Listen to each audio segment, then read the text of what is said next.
अगर आप भी चाहते हैं बिट्टू मलंगिया इंटरटेनमेंट का ऑडियो वीडियो सबसे पहले आप तक पहुंचे, तो लाल बटन को दबाकर चैनल को सब्सक्राइब करें और बेल आइकन दबाना ना भूलें।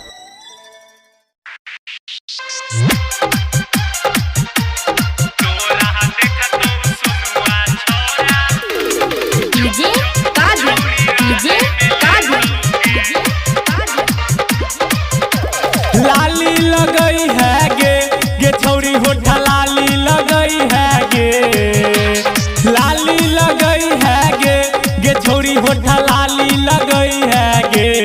तोरा देखतौ शिवजी छोरा छौरी राहर में लेतोगे, तोरा देखतौ रबना छोरा छौरी राहर में लेतोगे।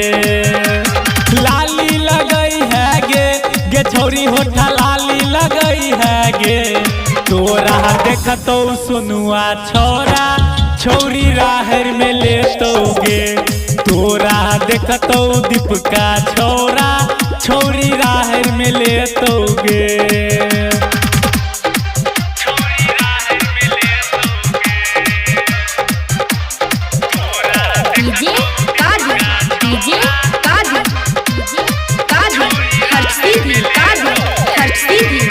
अखन अपने सब सुन रहल छी मलंगिया म्यूजिक मधुबनी के शानदार प्रस्तुति। लट लट करे छै तू छौरी हसीन गे, तोरा त भ गेलौ छौरा पसीन गे।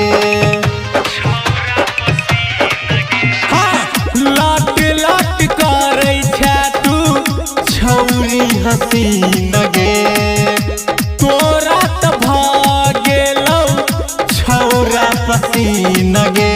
कहै छियौ साचे ना पतर की कहै छियौ साचे ना, कहै छियौ साचे ना पतर की कहै छियौ साचे ना। तोरा देखतौ निकुआ छौरा छौरी राहर में लेतोगे, तोरा देखतौ नाना कू छोरा छौरी राहर में लेतोगे।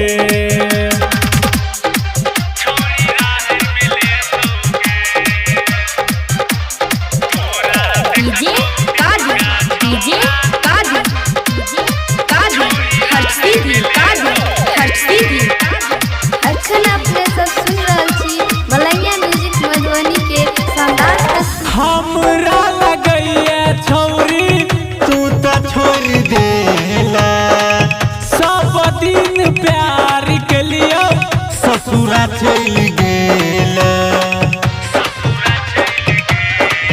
गए हमरा लगैया छौरी तू त छोड़ देला, सब दिन प्यार के लियो ससुरा चल गेला।